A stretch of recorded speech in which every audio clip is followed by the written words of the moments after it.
ពេលដែលស្ថិតនៅក្នុងវ័យជាគូសង្សារឬមួយក៏មនុស្សពិសេសដែលមិនទាន់ចូលរៀនមង្គលការគឺធ្វើឲ្យអារម្មណ៍របស់ពួកគាត់ពេលបីដូចជាពិសេសខុសពីធម្មតាតែនៅពេលដែលខ្លាយជាប្តីប្រពន្ធហើយ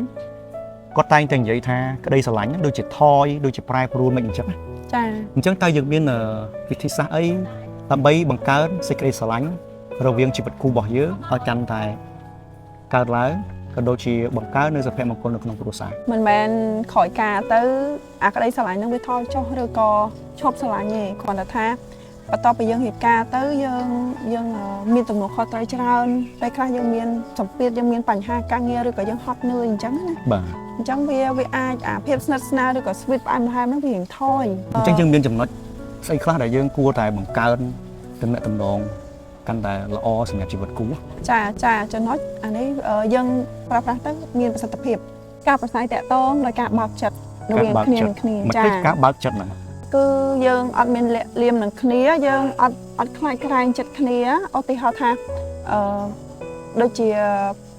បងជាស្វាមីមួយចំនួនគាត់រឿងតិចតួចគាត់តែងតែលាក់ប្រពន្ធដើម្បីអីគឺគាត់ដឹងថាប្រាប់ប្រពន្ធទៅប្រពន្ធទទួលយកអត់បានឬក៏ប្រពន្ធខឹងប្រពន្ធអន់ចិត្តអញ្ចឹងគាត់សោកចិត្តលាក់ឲ្យអានតិចហ្នឹងហើយវាអាចធ្វើឲ្យវាទៅជារឿងធំណាសម្រាប់មនុស្សស្រី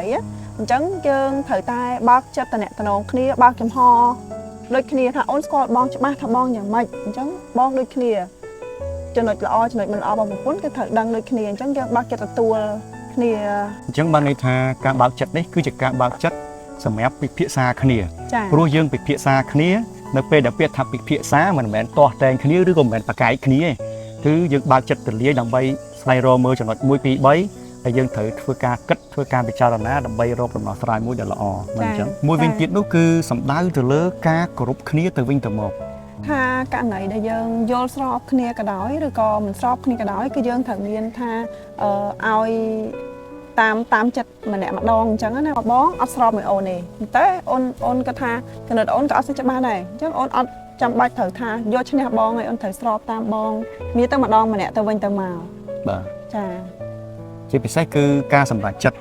បានន័យថានៅពេលដែលមនុស្សម្នាក់យកកំណត់ឯករាជ្យពេកគិតថាខ្លួនយើងត្រូវខ្លួនយើងធ្វើនឹងល្អដៃគូរបស់យើងធ្វើទៅវាដូចជាអត់មានសាច់ការដែលល្អទេប៉ុន្តែក្នុងន័យហ្នឹងក៏យើងអាចបើកឱកាសបានដែរបើកឱកាសឲ្យគាត់ធ្វើរឿងដែលគាត់ចង់បានធ្វើរឿងដែលគាត់គិតអាហ្នឹងគឺជាការគោរពគ្នានៅពេលដែលលទ្ធផលចុងក្រោយបើសិនជាខាងដៃគូរបស់យើងធ្វើទៅល្អអូខេយើង congratulation ប៉ុន្តែបើសិនជាដៃគូរបស់យើងធ្វើទៅមិនល្អអាចនិយាយបានថាបរាជ័យអញ្ចឹងយើងអាចបកត្រឡប់មកវិញថាអូខេបងឯងជ្រើសរើសផ្លូវមួយហ្នឹងបងគិតថាអត់ល្អទេអញ្ចឹងវាខាតទាំងពេលវេលាខាតទាំងការគិតខាតរឿងជុំវិញនឹងជាច្រើនអញ្ចឹងបកមកវិញបងឯងគួរតែយកកំណត់បងវិញអាហ្នឹងគឺជាការគោរពគ្នាដែលក្នុងន័យមួយគឺសន្តិភាពចាជាចំណុចពិសេសដែលខ្ញុំចង់លើកទឹកចិត្តឲ្យបងស្ត្រីគាត់គួរតែថ្នាក់ថ្នមដៃគូរបស់គាត់តែពិតបងបរោះក៏ដូចគ្នាដែរជាស្វាមីក៏យើងត្រូវតែថ្នាក់ថ្នមភរិយាដូចគ្នាអញ្ចឹងថ្នាក់ថ្នមបាទថ្នាក់ថ្នមបែបម៉េចទីមួយយើងត្រូវតែនិយាយពាក្យល្អទៅគ្នាទៅវិញទៅមកបែរធម្មតាពេលដែលយើងមានថាថ្ងៃខ្លះអារម្មណ៍មិនល្អមិនសប្បាយចិត្តឬក៏ជាពិសេសពេលដែលយើងមូម៉ៅឆ្លោះគ្នាអញ្ចឹងណាវាមិនដែរពីណាគេនៅនិយាយពាក្យផ្អែមក៏ប៉ុន្តែយើងត្រូវត្រឡប់ថាខ្ញុំអត់ប្រើពាក្យអសុរោះពាក្យមិនល្អទៅដល់ដៃគូរបស់ខ្ញុំទេអញ្ចឹងមិនថាកលៈទេសៈណាគឺយើងនៅតែប្រើពាក្យល្អដាក់គ្នាមានសិទ្ធិប្រកែកដោយសន្តិវិធីមានសិទ្ធិបង្ហាញថាខ្លួនយើងពិតជាខឹងកំពុងតែអន់ចិត្តណាចាប៉ុន្តែសូមប្រើពាក្យល្អដើម្បីកុំឲ្យពាក្យអាក្រក់ដែលតេះដៀលវាចាក់ដោតដំចំបេះដូងធ្វើអាការខឹកហ្នឹងវាកាន់តែខ្លាំងចាបាទហើយយើងក៏ត្រូវតែថែរក្សាគ្នាថែរក្សាទាំងផ្លូវកាយផ្លូវចិត្តនិយាយទៅយើងយកចិត្តទុកដាក់មើលថែគ្នាហ្មងណាបាទថាបង្ហាញចាបង្ហាញជាសកម្មភាពមិនមែន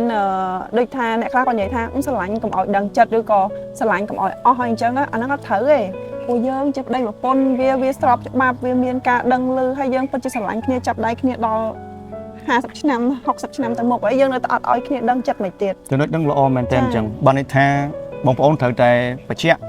គឺការដែលស្រឡាញ់យើងបង្ហាញទៅវាអត់ខាតបងអីទេហើយបើសិនជាយើងនិយាយអំពីការដែលផ្ដល់តម្លៃមួយហ្នឹងគឺការគោរពបានន័យថានៅពេលដែលយើងកំពុងខឹងក៏ដោយការប្រើប្រាស់ពាក្យរបស់យើងមួយចំនួនយើងត្រូវចេះទប់ចិត្តកុំឲ្យពាក្យមួយម៉ាត់ដែលយើងបាញ់ចំទៅប្រៀបបីដូចជាដាក់មកព្រួញចំកណ្ដាលទ្រូង វាចុកខ្លាំងណាកន្លែងហ្នឹងឯងគឺធ្វើឲ្យគូជីវិតបាត់ទោះបីជាខឹងប៉ុណ្ណាក៏ថាมันអាចបែកគ្នាដែរព្រោះអីគឺចំណុចដែលត្រូវបែកហ្នឹងគឺវាមានតិច ចា៎ អូខេមែនតើសម្រាប់គូជីវិតដើម្បីឲ្យយើងទទួលបាននូវសេចក្តីស្រឡាញ់ណាមិនមែនយើងប្រឹងតែធ្វើការមួយមុខទេ ចា យើងក៏ត្រូវមានការចំណាយពេលវេលាឲ្យគ្នាដែរ ចា បងចង់ដឹងថាតើការចំណាយពេលវេលាហ្នឹងចំណាយពេលបែបម៉េចទៅដើម្បីឲ្យមានន័យសម្រាប់ជីវិតគូអញ្ចឹង ធម្មតាអ្នកដែលមានគ្រួសារមានជាពិសេសមានកូនហើយច្បាស់ហ្មងគឺអាពេលវេលា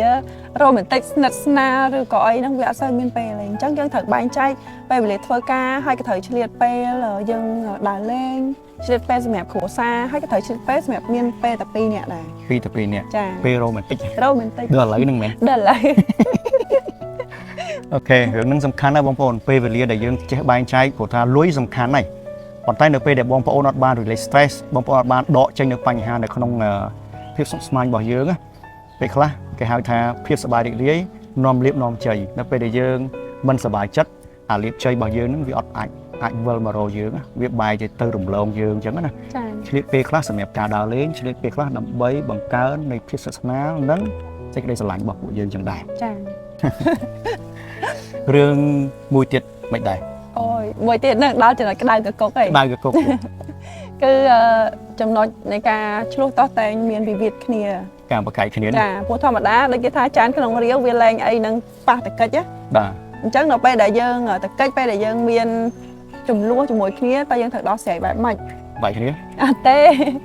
គឺយើងត្រូវតែពិភាក្សាគ្នានិយាយទៅមិនថាខឹងប៉ុណ្ណាក៏ដោយយើងអត់ថាអាចថាយើងប្រើសិទ្ធជាប្រពន្ធឬជាប្តីខឹងបោកប្រាស់ត្មងត្មាងអីអត់ស្ដាប់ហេតុផលគ្នាអត់ទេគឺយើងត្រូវតែនិយាយគ្នារកដំណោះស្រាយលើកហេតុលើកផលយកមកនិយាយព្រោះពេលហ្នឹងអារម្មណ៍វាមួម៉ៅ មួម៉ៅដាក់គ្នា ដាក់ ហើយ គ្នាហើយ យើងគួរតែស្ដាប់មួយខាងមួយខាង ចា បើណែ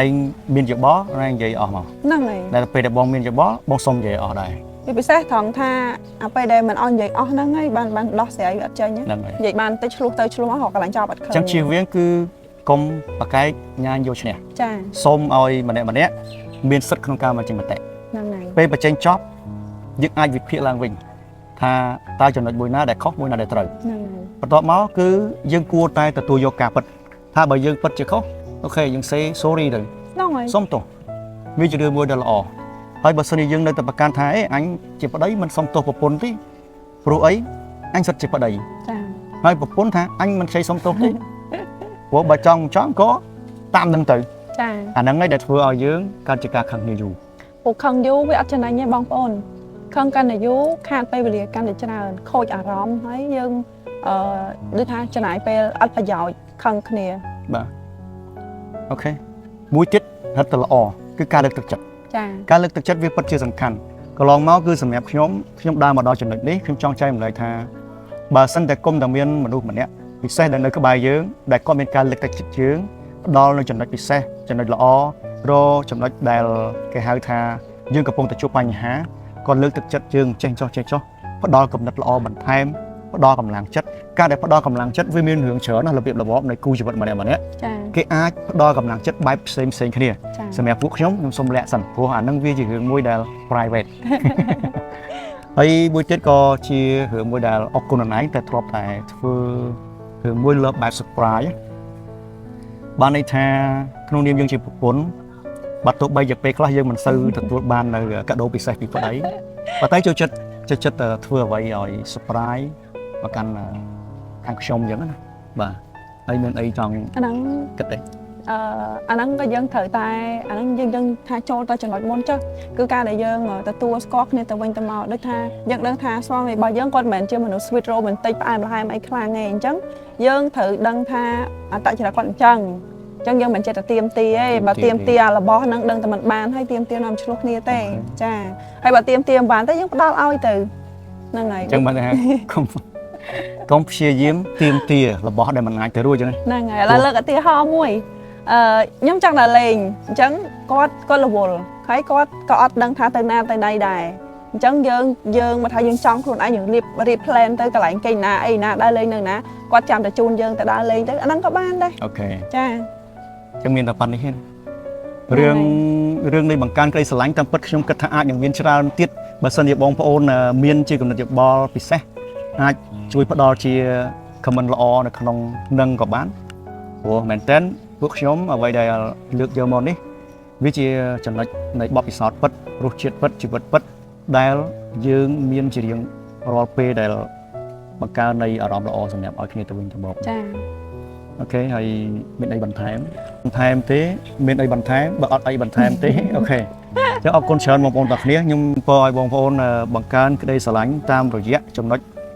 ពី1ដល់7ហ្នឹងតើបងប្អូនគិតថាគួរតែធ្វើរបៀបម៉េចអានឹងយើងកែច្នៃដោយខ្លួនឯង ចា សម្រាប់ជីវិតគូដ៏ល្អអរគុណច្រើន